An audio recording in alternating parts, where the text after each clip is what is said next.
entonces a la palabra del Señor y vamos a estar ministrando bajo el tema la batalla épica entre la carne y el espíritu. Y vamos a ver Gálatas capítulo 5 del 16 al 17. Ustedes se quedan así sentaditos y yo se los leo. Digo pues, dice Pablo hablándole a los Gálatas, andad en el espíritu y no satisfagáis los deseos de la carne. Porque el deseo de la carne es contra el espíritu y el del espíritu es contra la carne. Y estos se oponen entre sí para que no hagáis lo que quisierais. Leo de nuevo. Digo pues andar en el espíritu y no satisfagáis los deseos de la carne. Porque el deseo de la carne es contra el espíritu y el del espíritu es contra la carne. Y estos se oponen entre sí para que no hagáis lo que quisieren. Hay una batalla épica entre la carne y el espíritu. Esta batalla es tan vieja como el mismo hombre. No surgió ayer, no es producto de una nueva invención. La batalla entre la carne y el espíritu es antigua como la misma raza humana. Resulta que la humanidad es como una galería de arte, donde hay muchos cuadros colgados en la pared, y todos estos cuadros tienen marcos de diferente manera. Algunos tienen marcos muy coloridos, otros marcos con colores discretos, otros marcos con diseños únicos, con esculpidos, con formas. Pero lo cierto es que en esta galería que representa la humanidad, todos los marcos están sin imagen.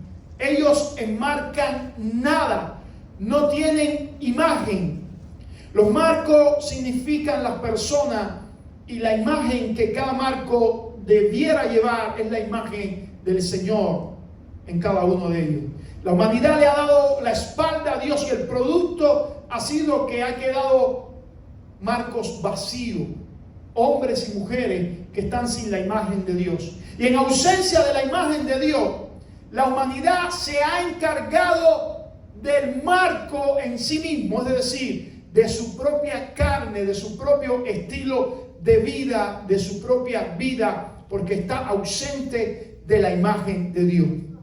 Lo que llamamos obra de la carne es solo la expresión externa de un vacío interior que tienen los seres humanos. Repito eso. Lo que llamamos obra de la carne es solamente la expresión externa de un vacío interior que tiene cada ser humano. La palabra carne tiene 4 acepciones en la Biblia. Se usa con referencia a la parte blanda del cuerpo. Se usa para denotar el cuerpo mismo. Se usa para hablar de toda la raza humana. Y la más importante, y es la que quiero que usted le preste atención, es el impulso pecaminoso en el hombre que resiste a Dios y su voluntad. Hay un término teológico que describe carne y es el impulso pecaminoso en el hombre que resiste la voluntad de Dios. De esta forma, es de la forma que más podemos ver la palabra carne en la Biblia. Ahora,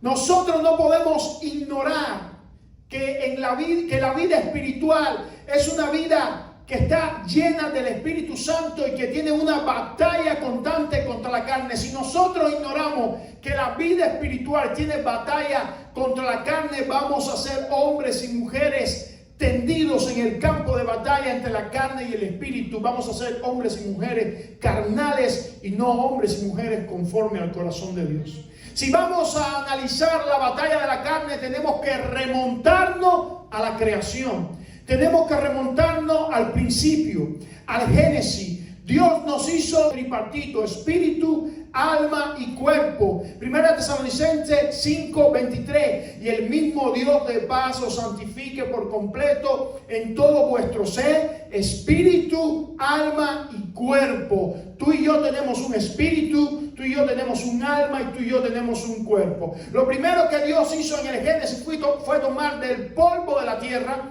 y formar del polvo de la tierra el cuerpo nuestro. El cuerpo nuestro es la parte externa de nuestro ser. Es la parte que está en contacto con el mundo físico mediante nuestro sentido.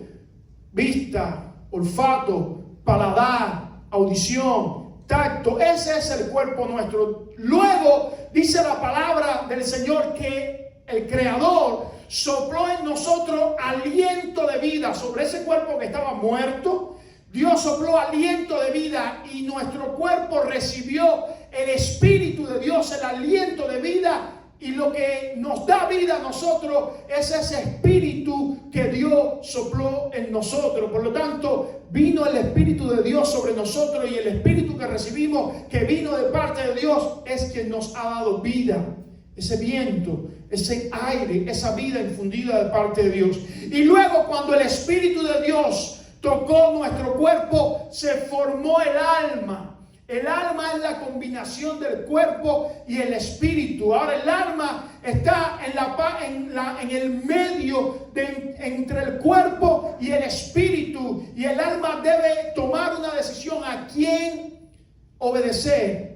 Si al cuerpo o al espíritu. Cuando el espíritu del hombre entró en contacto con el cuerpo del hombre, tuvo origen el alma, ya que esta es la combinación del cuerpo y el espíritu. Por eso la Biblia llama al hombre alma viviente. El alma, la parte sensible del hombre, por un lado está conectada con el mundo físico y por medio del cuerpo, y por otro lado está conectado con el mundo espiritual por medio del Espíritu de Dios.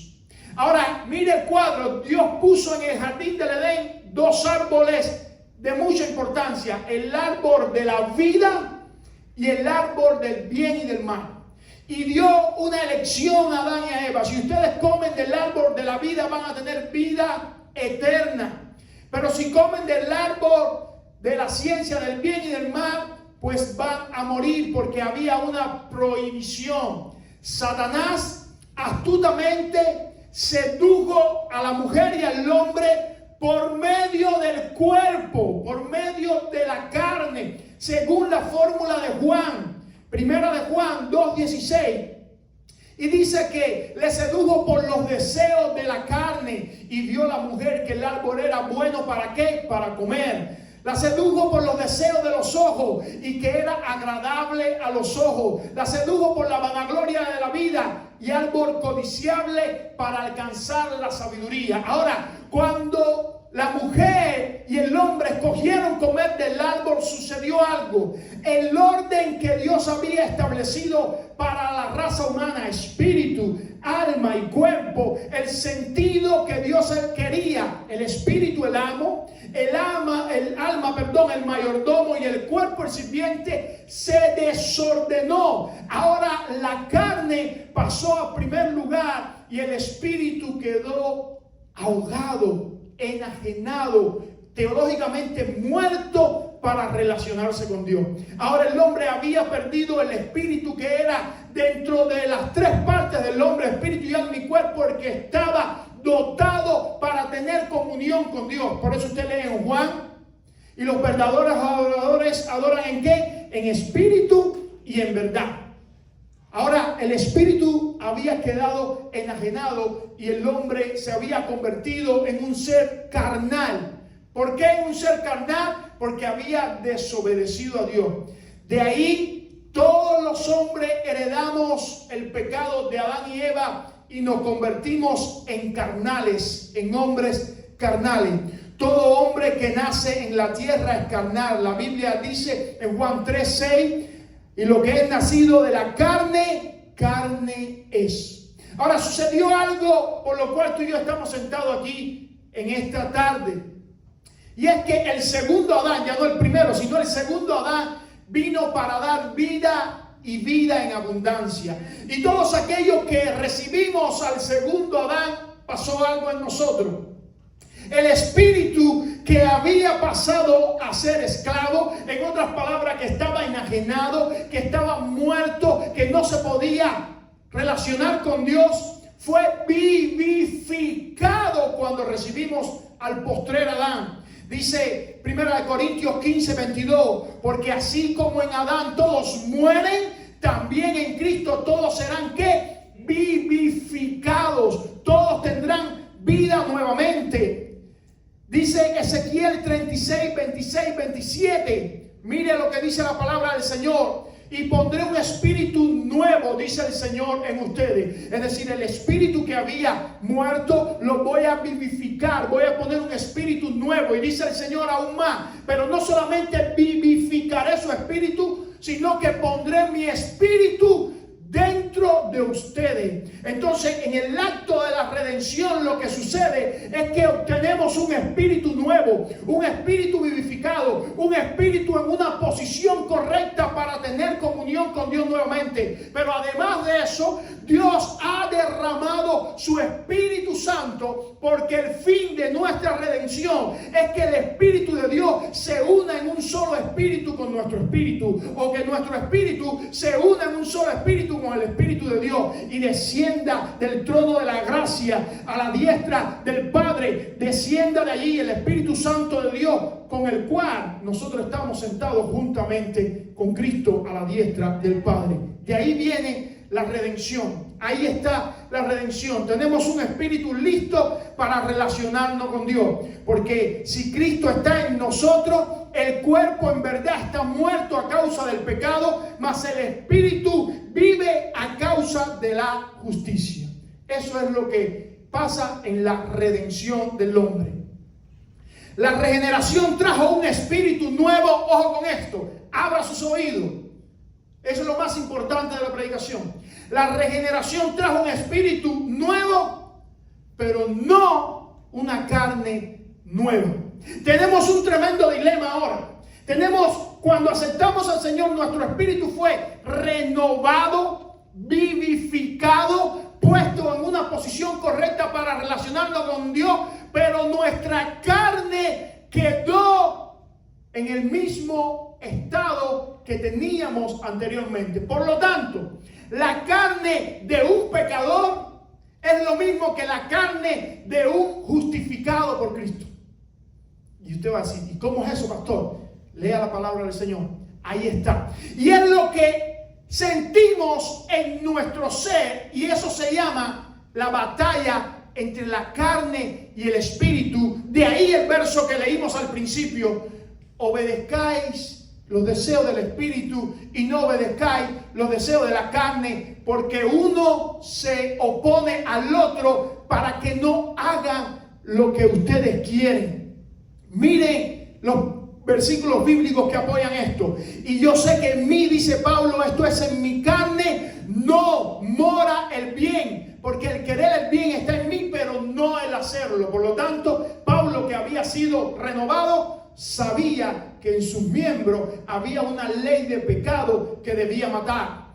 Pedro dice de esta manera: el bautismo que corresponde ahora nos salva, no quitando la inmundicia de la carne, sino como la aspiración de una buena conciencia hacia Dios. El bautismo en agua no quita las inmundicias de la carne, sino que hace aparecer en nuestra conciencia una nueva relación con Dios. Dice Pablo nuevamente en Romanos 7, 22 y 23: porque según el hombre interior, es decir, en el espíritu, me deleito en la ley de Dios, pero veo otra ley en mis miembros, es decir, en mi cuerpo, en mi carne, que se revela contra la ley de mi mente y que me lleva cautivo a la ley del pecado que está en mí. Entonces tenemos una dicotomía.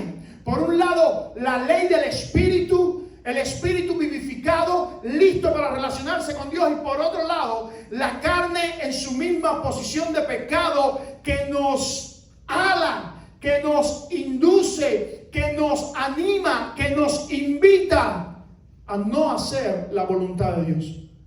Ahora, el gran problema con esto es que muchos creyentes, cuando sienten esa batalla intrínseca en su ser, se sienten frustrados, se sienten desanimados, se sienten vencidos, se sienten como que no avanzan, se sienten como que no escalan peldaños.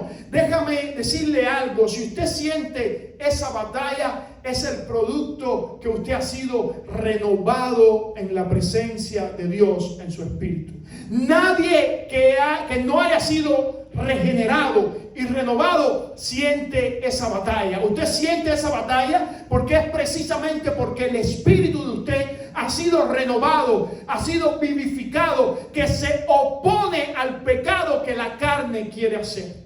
Es precisamente porque tenemos un espíritu nuevo dentro de nosotros que esa batalla es posible. Ningún pecador, ninguna persona que está en el mundo siente que cuando su carne hace lo que desea hacer, siente que está mal, porque no hay un espíritu que le frene. Así que la razón o el producto de esa batalla es que estamos bien en el Señor, que hay una posición en el espíritu que está refrenando las obras de la carne. Por eso cuando usted vence y hace las cosas del espíritu, usted se siente reconfortado. Por eso usted se siente bien. Pero cuando usted es debilitado y hace las cosas de la carne, aunque la carne lo logra, usted se siente frustrado. Usted se siente que ha pecado. Usted se siente que se ha alejado de Dios. Precisamente porque esta batalla está teniendo lugar. Por lo tanto, hay un consejo que Pablo nos da. Y es el consejo de Romanos capítulo 8, verso 1. Hasta el momento Pablo había dicho: miserable de mí, describiendo esta batalla, ¿quién me librará de este cuerpo de muerte? Pero en Romanos 8:1 dice: ahora pues ninguna condenación hay para los que están en Cristo Jesús, los que no andan conforme a la carne, sino conforme al Espíritu. Pastor, ¿cómo yo libro esta batalla, esta dicotomía que hay dentro de mí? Fácil. Andando en el Espíritu. Y la palabra andar en el Espíritu es peripateo, que quiere decir caminar, transitar, vivir o conducirse de una manera espiritual. Está en el presente del imperativo y esto denota una exhortación a una acción en progreso. Es todos los días. Yo no puedo andar en el Espíritu ahora porque estoy en la iglesia y luego salir y vivir en la casa en forma o a la manera de la carne. Yo debo de andar continuamente en el Espíritu. Y Pablo me dice eso mismo de andar en el Espíritu en otras cartas, como ser lleno del Espíritu, ser guiado por el Espíritu, ser bautizado por el Espíritu, vivir en el Espíritu, andar en el Espíritu, de diferentes maneras, pero todas con un mismo fin: andar en el Espíritu. Déjeme ilustrárselo de una manera que ya se los enseñé en otra ocasión. Cuando usted nace, usted nació ¿con pie o sin pie? Con pies. Ok, ahora usted pudo andar el primer día que nació. Para nada. ¿Qué usted necesitó para andar, para caminar? Usted necesitó entrenamiento, ejercicio, fortalecimiento de sus músculos y de sus tendones. Así funciona una persona que se convirtió, que ha sido regenerada. Necesita entrenarse en las cosas del Espíritu. Necesita crecer en las cosas del Espíritu. Nadie que nació de nuevo ya sabe cómo andar en el Espíritu. No, es una disciplina, es un entrenamiento, es un ejercitar, es un estilo de vida. Y Pablo lo dice de esta manera: para andar en el Espíritu, lo describe con 3 pensamientos. Número 1, hay que pensar en las cosas del Espíritu. Versículo 5 del capítulo 8. Pensar en el Espíritu es meditar en las cosas del Espíritu, deleitarse en las cosas del Espíritu, analizar, agradecer, memorizar, gozarse, disfrutar de la victoria que Jesús ha traído para nuestras vidas. La palabra que usa Pablo en griego de pensar significa pensar a la manera que Cristo lo hizo. Pensar, planear, juzgar, creer, intención, sabiduría, entendimiento. Cuando Pablo dice en Filipenses 2:5, haya pues en vosotros este mismo sentir, está diciendo: piensen igual que Cristo, vivan igual que Cristo, mediten igual que Cristo, planeen igual que Cristo, tengan el mismo propósito de Cristo. Cuando yo empiezo a tener la mente de Cristo, yo empiezo a aprender a caminar en el Espíritu de Dios. Número 2, ocúpense, no solamente pensar. Ahora viene lo práctico. Eso es lo teórico, pensar. Ahora viene lo práctico. Ocúpense del Espíritu. Verso 6. Ocuparse del Espíritu. Yo necesito ocuparme del Espíritu. Pastor, ¿qué cosa es ocuparme del Espíritu? Tener relación con el Espíritu, tener comunión con el Espíritu. ¿Cómo tengo comunión con el Espíritu? Con mis disciplinas espirituales, mediante los medios de comunión comunión. Yo necesito orar en el Espíritu. Yo necesito leer la palabra en el Espíritu. Yo necesito ayunar en el Espíritu. Yo necesito congregarme y sentir el Espíritu. Yo necesito ayunar. Yo necesito todo tipo de disciplina, tenerlo en el Espíritu Santo de Dios.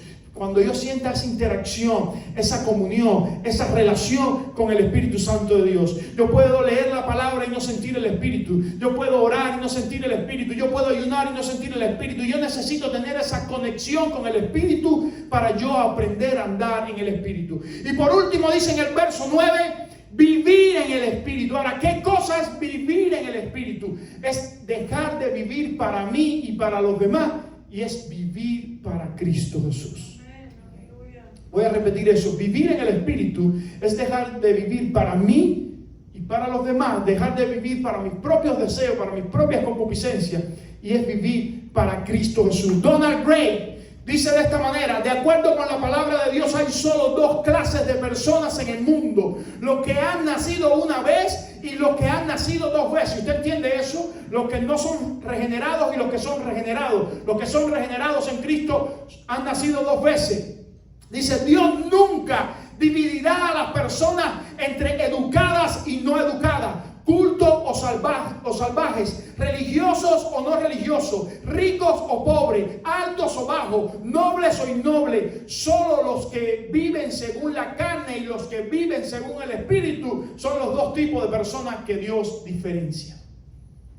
Dios no le importa nuestro color, nuestra raza, nuestra inteligencia, nuestra educación. Dios le interesa si nosotros andamos en la carne o andamos en el Espíritu. Romanos 8:13: porque si vivís conforme a la carne, ahí viene el resultado, moriréis. Mas si por el Espíritu hacéis morir las obras de la carne, viviréis. Algunos no quieren desenvolver el paquete completo de la salvación y se quedan solamente con el nacimiento, con la regeneración, pero no desenvuelven la renovación. Son aquellos cristianos que dicen: yo creo en Dios, yo quiero a Dios, pero no se renuevan, no andan en el Espíritu, vienen a la iglesia y luego se van para la casa y siguen viviendo bajo el dominio de la carne, con los mismos pensamientos de la carne, con las mismas ocupaciones de la carne, con el mismo vivir de la carne. Tú y yo tenemos que abrir el paquete completo de la salvación, que es regeneración, pero también es renovación. Dice Tito 3:5: nos salvó no por obras de justicia que nosotros hubiésemos hecho, sino por su misericordia. Y ahora viene el paquete: por el lavamiento de la regeneración y por la renovación en el Espíritu Santo de Dios. Dios te ha dado un espíritu nuevo, ha puesto su espíritu dentro de ti, pero ahora Dios quiere que tú te renueves en el Espíritu para que tu espíritu tenga relación con Él. Y esa renovación es andar en el Espíritu. Yo va saliendo, se va formando en ese marco vacío, se va formando la imagen de Cristo en mi vida, que al final es el propósito por el cual yo he sido creado, para enmarcar en mi vida la imagen de Cristo y que otros puedan ver la imagen de Cristo en mí. Intentar, amados hermanos, vivir en una combinación de satisfacer el espíritu y en la carne es imposible. Si usted quiere vivir conforme a las obras de la carne, váyase al mundo y viva su vida mundana.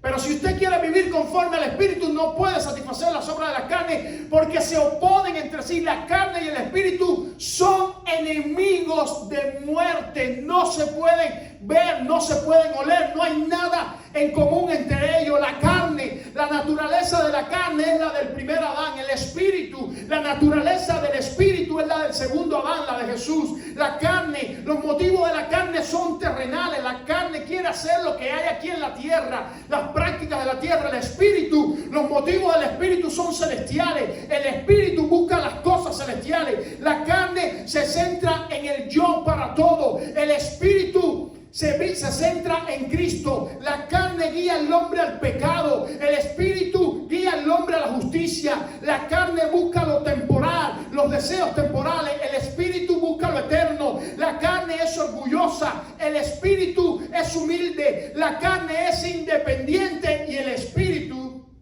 te lleva siempre a depender de Dios. No hay nada que podamos hacer para vivir con la carne y con el espíritu.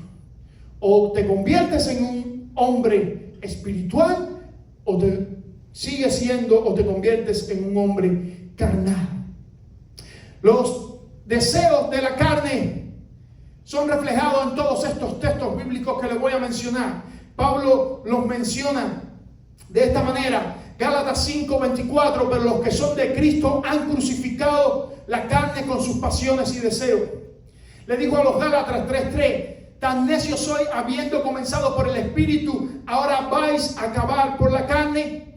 Filipenses 3:3-4, porque nosotros somos la circuncisión, los que en espíritu servimos a Dios y nos gloriamos en Cristo Jesús. Porque vosotros, hermanos, a libertad fuisteis llamados, solamente que no uséis la libertad como ocasión para la carne, sino servíos por amor los unos a los otros. El espíritu es el que da vida, la carne para nada aprovecha, dijo Jesús. Mis palabras, las que yo les he dado, esas son espíritu y son vida. Por eso hay que consumir la Biblia, porque la Biblia tiene la palabra de Jesús, que es espíritu. Pero el hombre natural no percibe las cosas que son del espíritu, porque para él son locura y no las puede entender, porque se han de discernir espiritualmente. Sino que vestidos del Señor Jesucristo y no proveáis para los deseos de la carne. Dice Pedro en esta ocasión, para no vivir el tiempo que resta en la carne conforme a la concupiscencia de los hombres, sino conforme a la voluntad de Dios. Y dice Romanos 6:12-13, no reine pues el pecado en vuestro cuerpo mortal, en la carne, de modo que lo obedezcáis en su concupiscencia, ni tampoco presentéis vuestros miembros al pecado como instrumento de iniquidad, sino presentaos vosotros mismos a Dios como vivo de entre los muertos y vuestros miembros a Dios como instrumento de justicia. Ahí usted tiene la batalla épica entre la carne y el espíritu. Ahora, todo pende, amado hermano, de un deseo que usted quiera satisfacer. Tú y yo hemos sido creados para satisfacer un deseo intrínseco en nuestro ser. Y ese deseo que todo hombre desea satisfacer es el deseo de la comunión con Dios, de la relación con Dios. Ahora, al hombre ser despejado de la imagen de Dios, está tratando de satisfacer ese deseo, que ese deseo ha venido a ser el deseo de la carne. Por eso la Biblia dice en Santiago 1:13-15, cada uno es tentado cuando de su propia concupiscencia, la palabra concupiscencia es deseo inmoderado de bienes y goces terrenales. Por su propia concupiscencia, por sus propios deseos carnales atraído y seducido. De ahí viene la tentación. Entonces la concupiscencia, después que ha concebido, da a luz el pecado. Y el pecado, siendo consumado, da a luz la muerte. La muerte se refiere a la muerte espiritual, a la separación de Dios. Ahora, cuando tú y yo deseamos las cosas del espíritu, es diferente, porque logramos satisfacer el deseo para el cual tú y yo hemos sido creados. Mira lo que dice Isaías 26:8-9. Tu nombre y tu memoria, dijo Isaías, son el deseo de nuestra alma. Con mi alma te he deseado en la noche, y en tanto que dure el espíritu dentro de mí, madrugaré a buscarte. Ahí está el deseo de un hombre espiritual. Salmo 73:25. ¿A quién tengo yo en los cielos sino a ti? Y fuera de ti nada deseo en la tierra. Salmo 16:11, David. En tu presencia hay plenitud de gozo, delicias a tu diestra para siempre. Por lo tanto, ahí está la batalla épica. Ahí está ese sentimiento de dos hombres con dos intenciones, con dos opiniones, con una bifurcación ahí entre qué satisfago, los deseos de mi carne o los deseos de mi espíritu.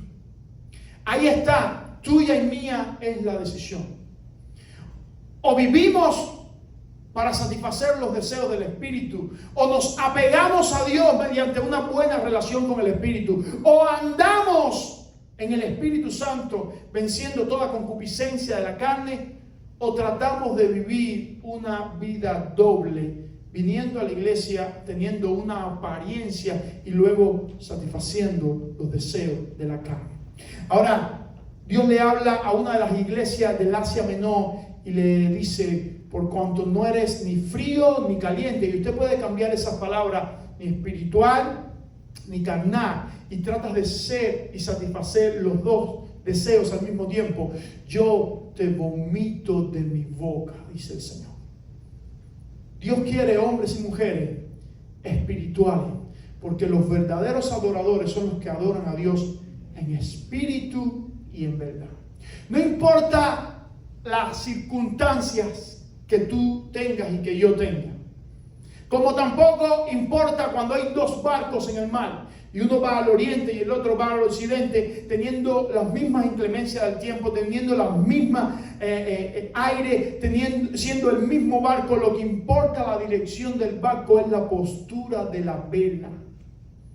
Si usted pone la vela hacia el espíritu, ahí usted va a vivir conforme al espíritu. Si usted pone la vela a vivir conforme a la carne, ahí usted va a vivir conforme a la carne. No pierda el tiempo tratando de cambiar las velas constantemente, porque Dios le va a vomitar de su boca. Si usted decide por ser un hombre espiritual, usted se va a llenar de la presencia de Dios y va a sentir el impacto de la gloria de Dios en su vida y el deseo de satisfacción, el deseo que todo hombre necesita que sea llenado, va a ser llenado por el Espíritu Santo de Dios. A.W. Tozer dice: el creyente espiritual es un ser humano extraño de todas maneras. Siente amor supremo por alguien a quien jamás ha visto. Habla todos los días con alguien a quien no puede ver. Espera ir a un cielo en virtud de alguien más. Se vacía a sí mismo a fin de que le llenen. Admite que ha hecho mal a fin de ser declarado justo. Desciende para subir. Es más fuerte cuando es más débil. Más rico cuando es más pobre. Y más feliz cuando se siente peor. Muere para poder vivir. Deja para poder tener. Da a fin de tener. Ve lo invisible, oye lo inaudible y sabe lo que pasa todo entendimiento, lo que sobrepasa todo entendimiento. Ese es el creyente espiritual. Alguien que sabe que su única satisfacción está en Dios. Por eso está decidiendo, no dice, no voy a decir ha decidido porque está mal. No, está decidiendo todos los días vivir para satisfacer los deseos del Espíritu y no los deseos de la carne. Y termino con el texto para ver si ahora lo puede entender mejor. Digo pues, andad en el Espíritu y no satisfagáis los deseos de la carne, porque el deseo de la carne es contra el Espíritu y el del Espíritu es contra la carne, y estos se oponen entre sí para que no hagáis lo que quisierais. Cierro con una ilustración, que ya les he dado varias.